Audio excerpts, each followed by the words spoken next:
Suivre ce matin notre étude du livre de l'Exode. Qui est l'Éternel pour que j'obéisse à sa voix? A demandé Pharaon.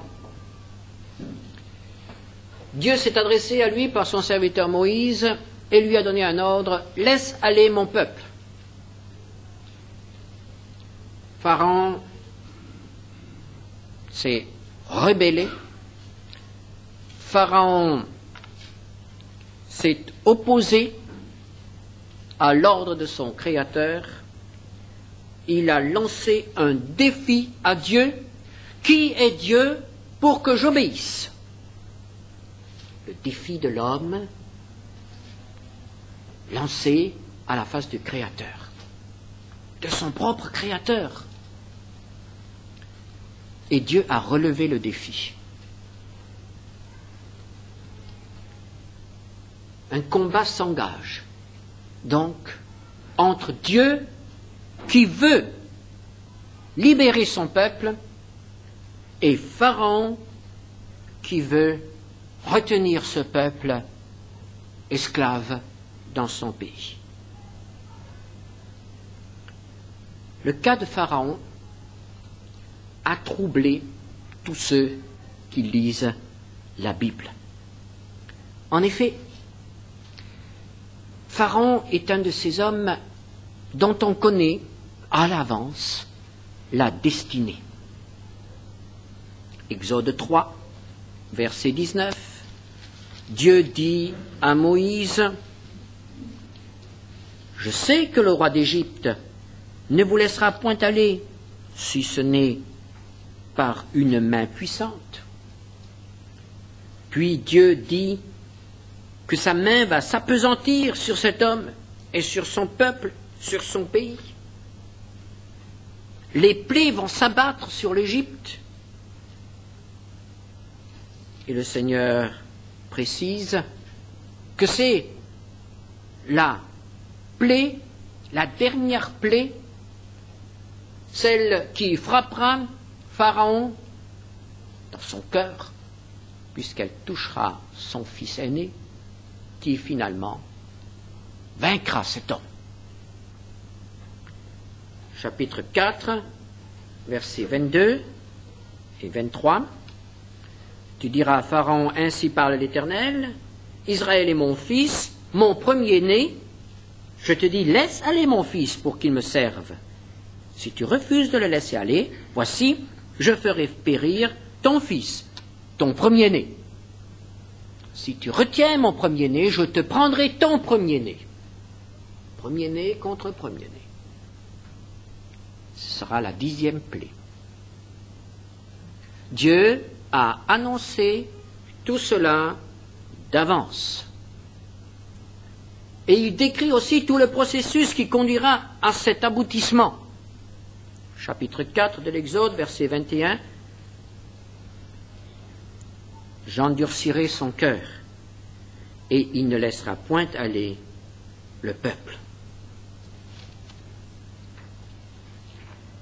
Nous connaissons la destinée de cet homme d'avance.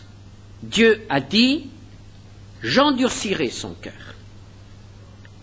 Et nous avons encore un autre texte, bien plus troublant encore, dans Romains 9, verset 17. Romains 9, verset 17.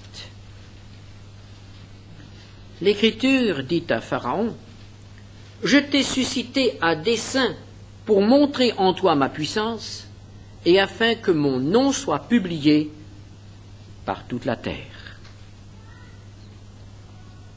Je t'ai suscité à dessein, dit Dieu. Est-ce que cela signifie que Pharaon était prédestiné à être un rebelle, prédestiné à endurcir son cœur?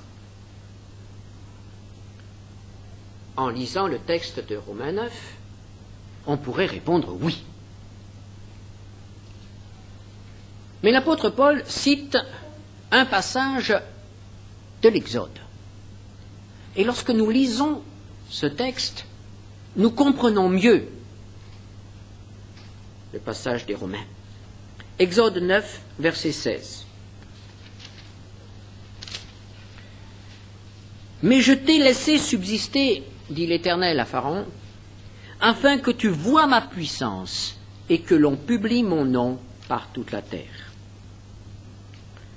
Nous remarquerons tout d'abord une différence dans l'emploi des mots. Cette différence vient de ce que l'apôtre Paul cite ce texte, non pas d'après le texte original, il ne traduit pas de l'hébreu en grec, mais il utilise la version grecque de l'Ancien Testament qui existait déjà depuis 3 siècles et qui était connue dans tout le monde antique.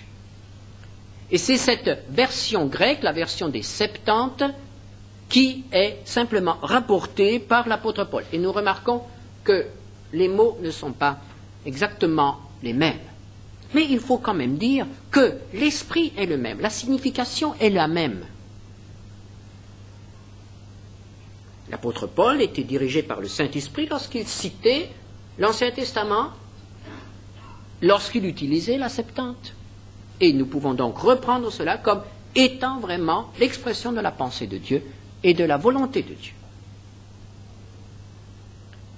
Mais nous remarquons que le texte de Exode 9, verset 16, se situe dans la deuxième phase, c'est-à-dire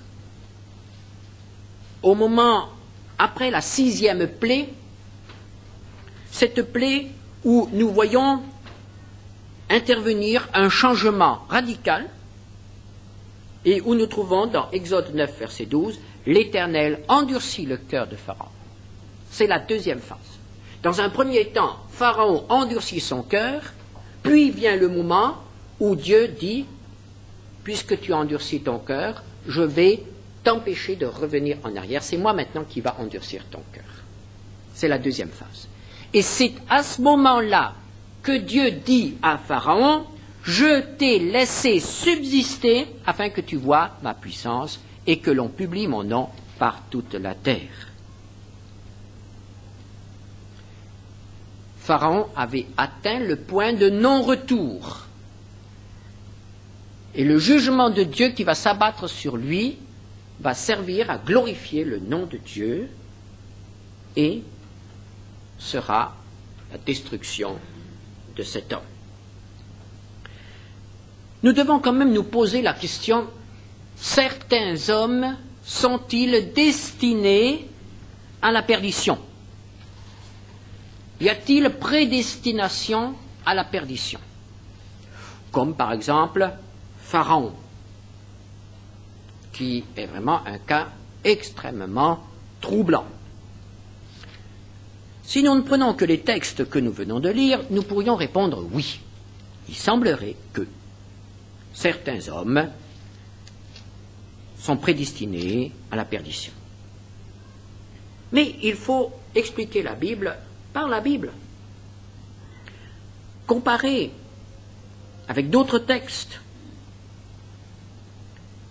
Et certains textes ont une priorité absolue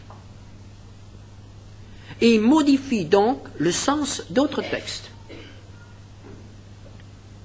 Y a-t-il une prédestination à la perdition? Est-ce que Dieu veut que des hommes meurent? Est-ce que Dieu veut que des hommes soient perdus éternellement? La réponse de la Bible à plusieurs reprises et de la Bible en général est non. 1 Timothée 2, verset 4. Dieu veut que tous les hommes soient sauvés et parviennent à la connaissance de la vérité. Nous avons encore d'autres textes, comme le texte bien connu de Jean 3,16, où il est dit que quiconque croit, quiconque. La volonté de Dieu est donc que chaque homme soit sauvé. Et Dieu ne peut pas vouloir que tout homme soit sauvé et que certains soient perdus. Il n'y a pas chez Dieu de contradiction. Alors nous pouvons dire que la volonté de Dieu de sauver tous les hommes est une volonté prioritaire. et qu'il n'existe donc pas de prédestination à la perdition.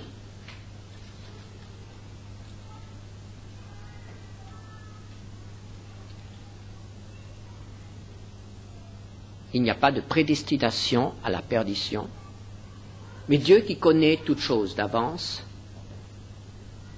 peut agir, dans certains cas, et il le fera dans le cas de Pharaon, peut agir avec certains rebelles de manière à donner un exemple, à aider les hommes à trouver la voie du salut.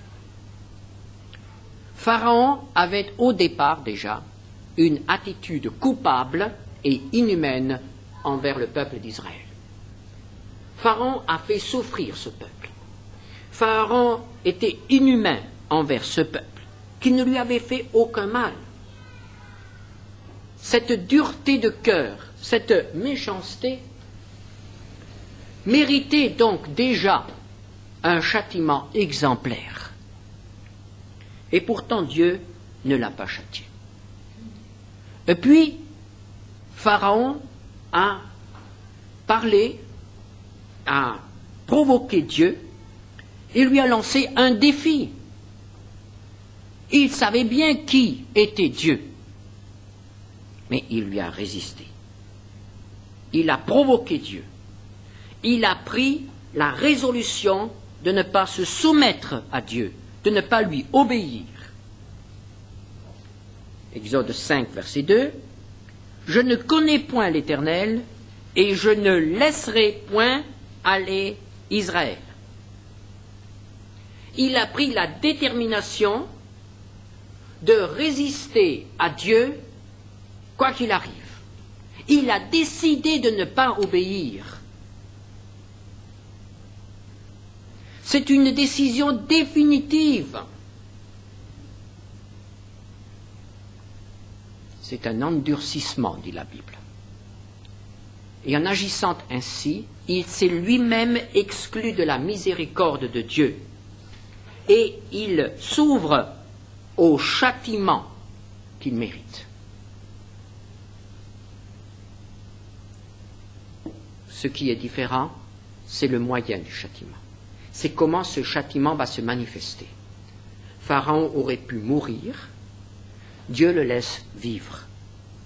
Dieu le laisse vivre, mais va révéler sa sainteté et sa puissance en se servant de cet homme qui est condamné à mort de par sa désobéissance et sa révolte.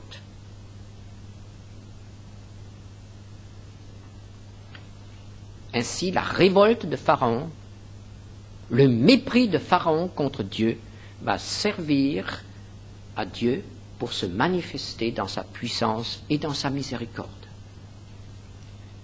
C'est aussi ce qui se passera avec l'Antichrist. Il y a beaucoup de parallèles entre Pharaon et l'Antichrist.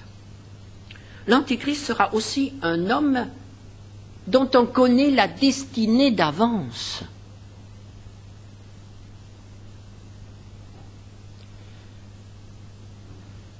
Si un jour vous rencontrez l'Antichrist, je ne le souhaite pas, vous pouvez lui annoncer son avenir. Il est connu. Vous pouvez lui dire, tu régneras 7 ans. Tu atteindras le sommet de la puissance humaine. Tu t'assiéras dans le temple de Dieu. Tu te proclameras Dieu. Mais tu seras vaincu par Jésus et tu iras vivant dans les temps de feu et de soufre. C'est écrit d'avance. La destinée de cet homme est connue d'avance. Il n'est peut-être pas encore né. Il l'est peut-être déjà. Mais de toute façon, sa destinée est connue d'avance. Troublant. Troublant.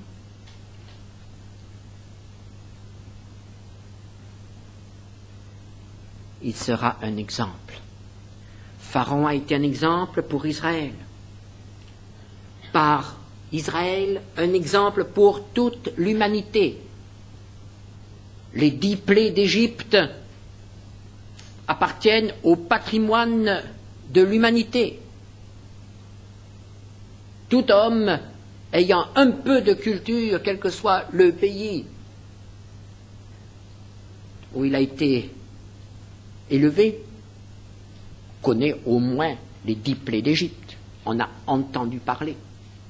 Cela fait partie de l'histoire de l'humanité. C'est un témoignage qui a été établi. Un avertissement. Un avertissement pour chaque homme. Pour nous encore aujourd'hui. Malheur à celui qui provoque Dieu, qui défie Dieu et qui se moque de Dieu. Il y a un moment où le point de non-retour est atteint. Et à ce moment-là, c'est trop tard.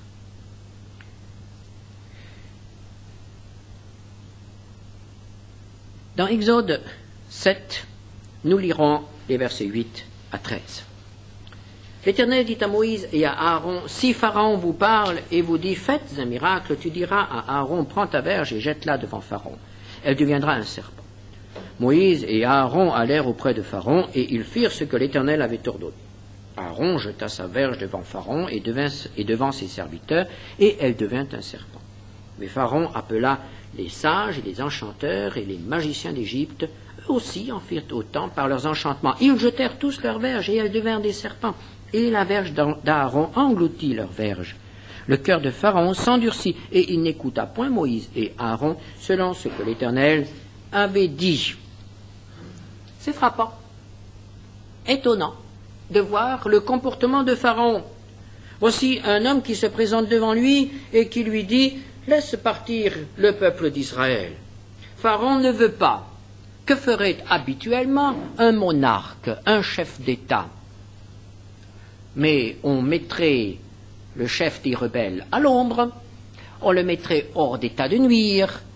À cette époque-là, il suffisait de donner un simple ordre et un coup de lance achevait les prétentions de Moïse.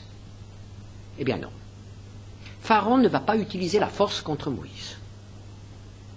Il réalise qu'il s'agit d'un combat spirituel. Il vient de lancer un défi à Dieu. Ce n'est donc pas contre la chair et le sang qu'il va lutter. Oh, quelle sagesse chez Pharaon. Quelle ruse aussi. Il ne touche pas à la personne de Moïse. Il se situe au même niveau. Il va lutter avec les armes mêmes de Moïse. Le surnaturel. Le domaine du miracle. Il appelle ses serviteurs, il appelle ses magiciens, ses sorciers, et il leur demande de contrer Moïse sur le terrain même du surnaturel. Ça sera un combat spirituel. La lumière contre les ténèbres. Il y a les miracles de Dieu et les miracles de Satan. Aaron fait son miracle. Le bâton de Moïse devient un serpent. Et nous lisons, les magiciens en firent autant. Oui, Satan peut faire des miracles. Il peut faire des miracles qui ressemblent à ceux de Dieu. Et dans ce premier temps, il marque des points. Il y a un serpent qui est témoignage de la puissance de Dieu, et il y a X serpents qui rendent témoignage de la puissance de Satan. Un contre tous. Les miracles de Satan sont plus nombreux que le miracle que vient d'accomplir Aaron. Un serpent, des serpents. Mais le dernier mot revient à l'Éternel. La verge d'Aaron engloutit leur verge. Et maintenant, nous allons assister à un combat entre les magiciens et Dieu. Et nous lisons à plusieurs reprises, ils en firent autant.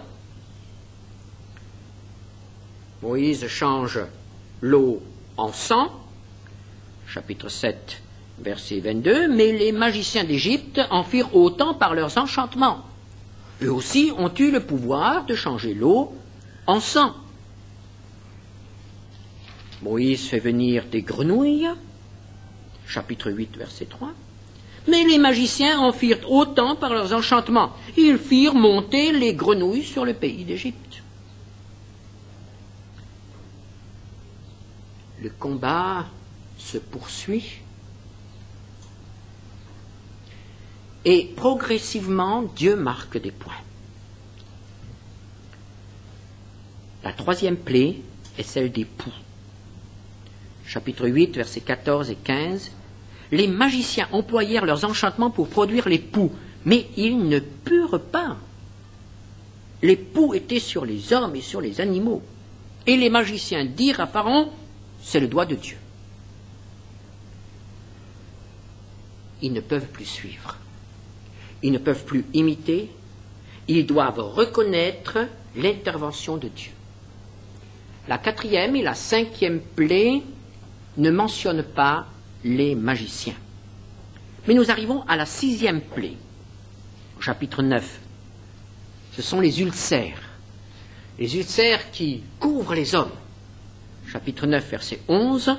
Les magiciens ne purent paraître devant Moïse à cause des ulcères, car les ulcères étaient sur les magiciens comme sur tous les Égyptiens. Et c'est ainsi que les magiciens sont éliminés. Ils ont eux-mêmes été atteints. Mais le combat a été dur.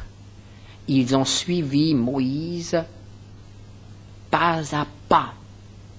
Ils lui ont tenu tête. Satan est puissant et il peut imiter les miracles de Dieu. Désormais, Pharaon sera seul face à Dieu. Les intermédiaires ont été supprimés. Et je vous fais remarquer qu'il s'agit de la sixième plaie, la plaie du non-retour. Dans Exode 12, verset 12, nous lisons que le combat a aussi touché les divinités égyptiennes. Exode 12, verset 12. Cette nuit-là, je passerai dans le pays d'Égypte, je frapperai tous les premiers-nés du pays d'Égypte, et j'exercerai des jugements contre tous les dieux de l'Égypte. Je suis l'Éternel. Pharaon a dit, qui est l'Éternel? Pharaon se prenait lui-même pour un dieu. Qui est l'Éternel? Et Dieu va maintenant démontrer qu'aucun dieu égyptien ne peut protéger l'Égypte et Pharaon. Tout d'abord, c'est le dieu Nil qui est frappé. L'eau devient du sang. Puis c'est le dieu de la fécondité, représenté par des grenouilles, qui est incapable d'empêcher que les grenouilles deviennent une plaie. Puis c'est le dieu Ra, le dieu soleil, qui est frappé par la plaie des ténèbres. Puis ce sont tous les dieux domestiques et officiels de l'Égypte qui sont frappés, parce qu'aucun ne peut protéger le peuple égyptien de la mort qui va frapper tous les premiers-nés du pays. Les Égyptiens connaîtront que je suis l'Éternel, a dit Dieu. Par contre, le pays de Gozen, le lieu où habitaient les Hébreux et qui était sous la protection de l'Éternel, ne sera pas touché. Exode 10, versets 22 à 23.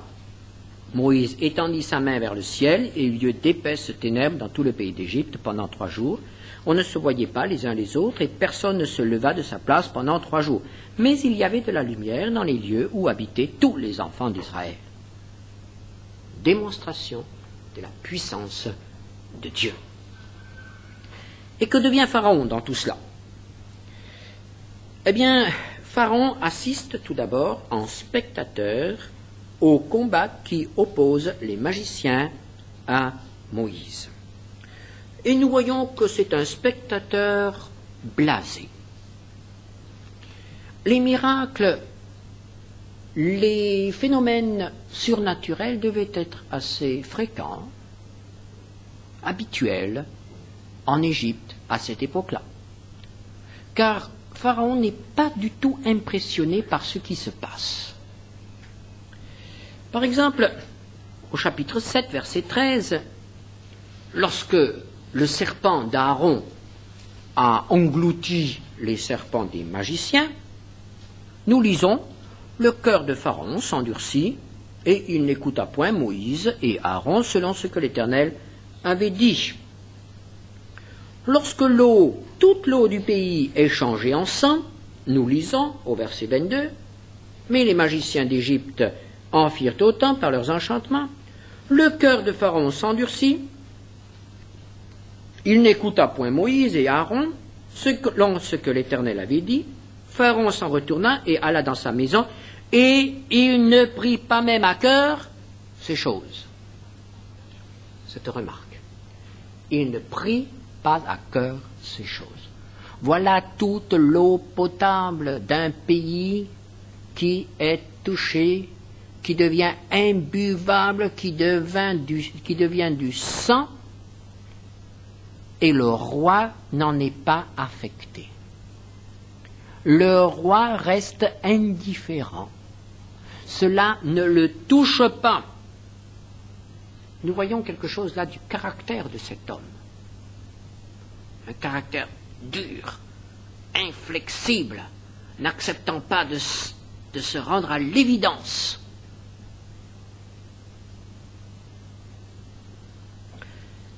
Mais certaines plaies ne le laissent pas indifférent. Et la troisième le touche déjà. Ce sont les grenouilles. Il ne devait pas aimer les grenouilles.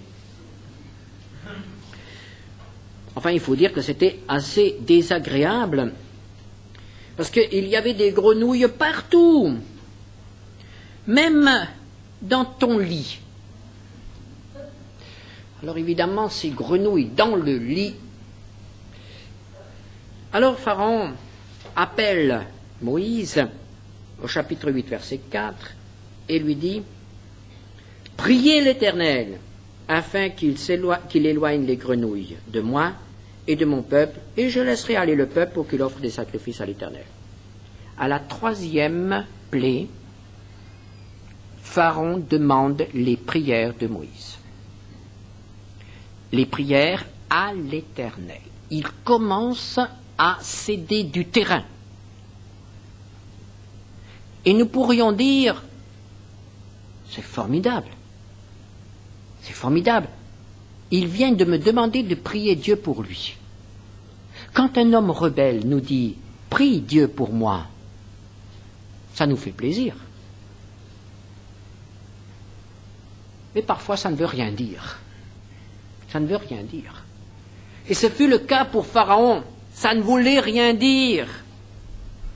Car au verset 11, nous lisons « Pharaon, voyant qu'il y avait du relâche, endurcit son cœur. » Oui, c'est cela. Il y avait du relâche. Dieu ne le gardait plus en tension. Dieu relâchait la tension qui était sur lui. Dieu lui laissait le temps de respirer, de reprendre conscience, de prendre une décision peut-être.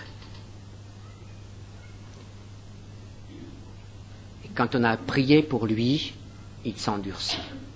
Voyez-vous, frères et sœurs, nous sommes parfois trop prompts à prier pour les gens qui sont dans l'épreuve.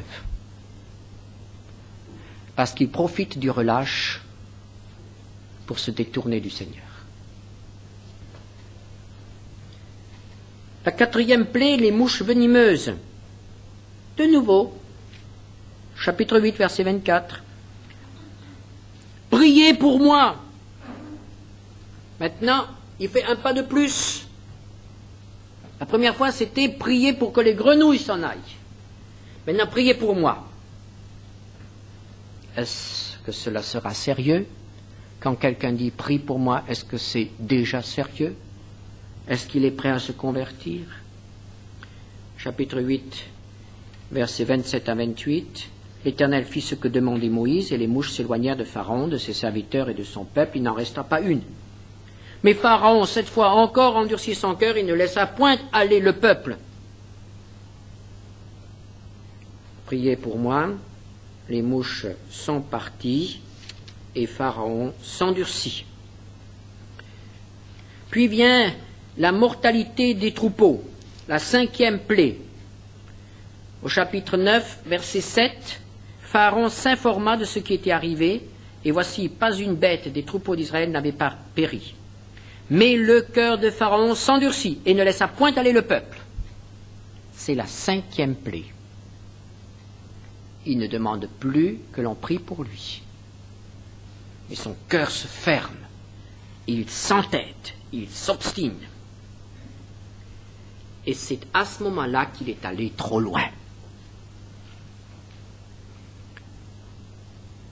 Remarquons bien, un homme a demandé que l'on prie pour lui, il a obtenu ce qu'il demandait, et il s'est entêté, il s'est obstiné dans sa révolte, et c'est là qu'il va trop loin.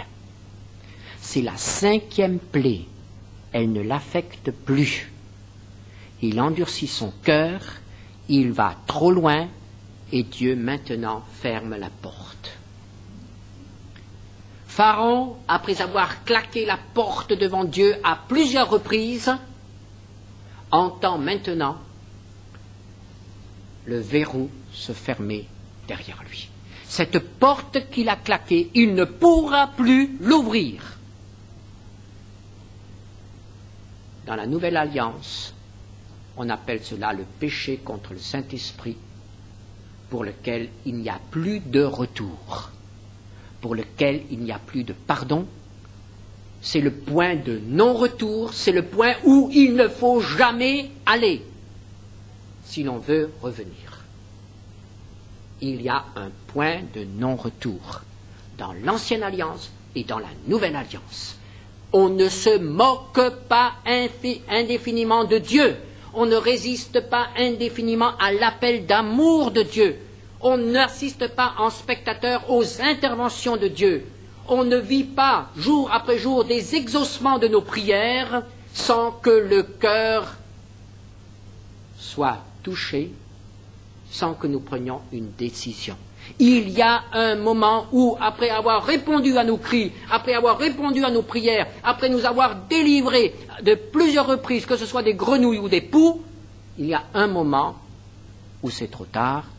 On ne peut pas continuer à se moquer de Dieu, et Dieu enlève alors la possibilité de la repentance. C'est la porte fermée à la miséricorde, et tout le reste n'est qu'une question de temps, c'est un jugement. Cet homme est maintenant mort. Pharaon est mort.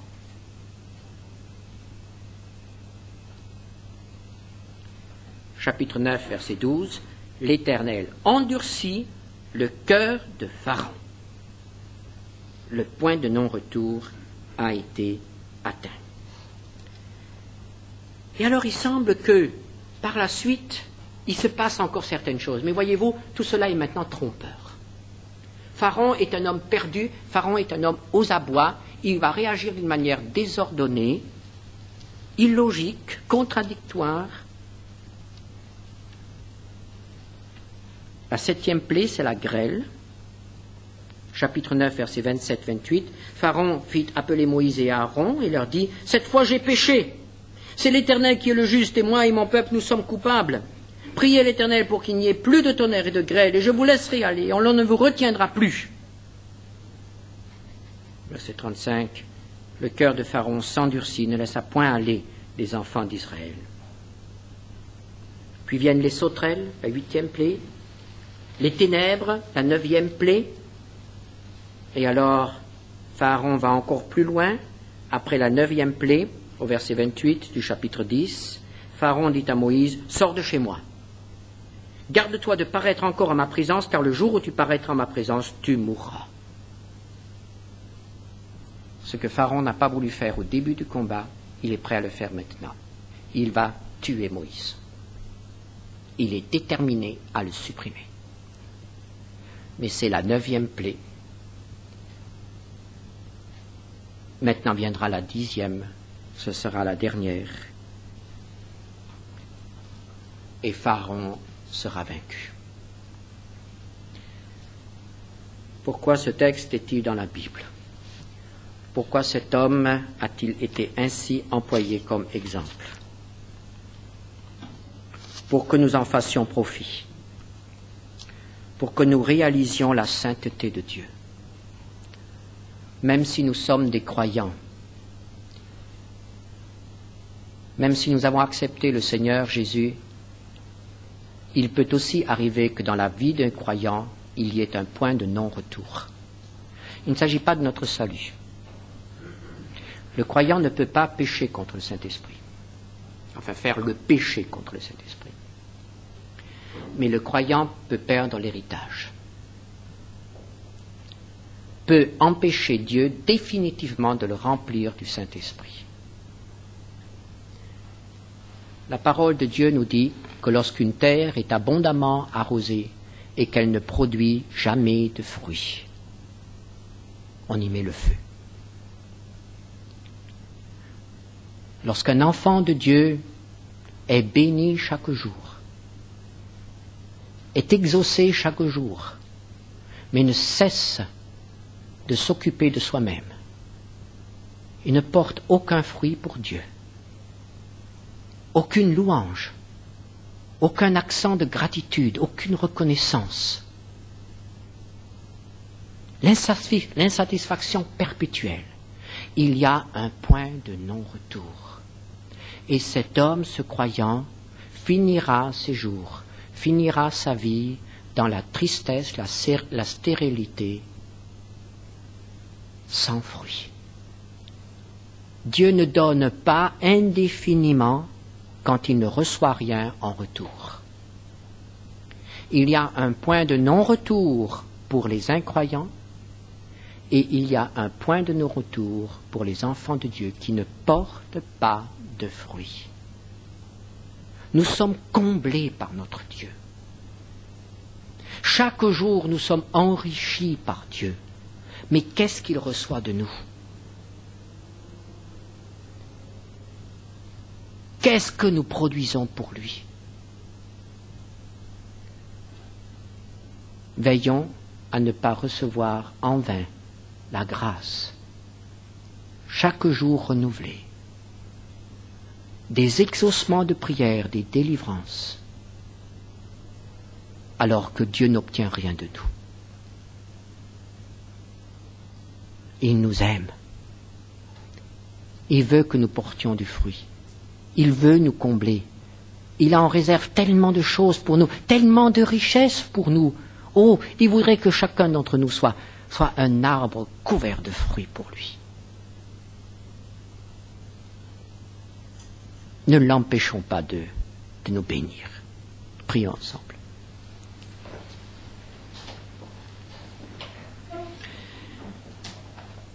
Donne-nous, Seigneur notre Dieu, une révélation de ta sainteté.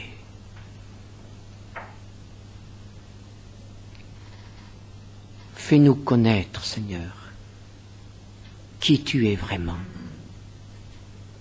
afin que nous ne péchions pas contre toi.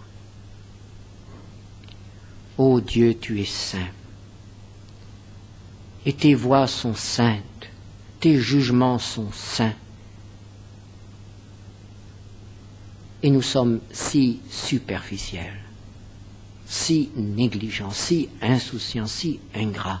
Ô Seigneur, pardonne. Pardonne-moi aussi d'avoir un cœur si souvent partagé. Ô Seigneur, viens en aide pour que nous soyons des arbres qui portent du fruit à ta gloire, comme tu veux le faire pour chacun d'entre nous, car tu nous aimes. Amen.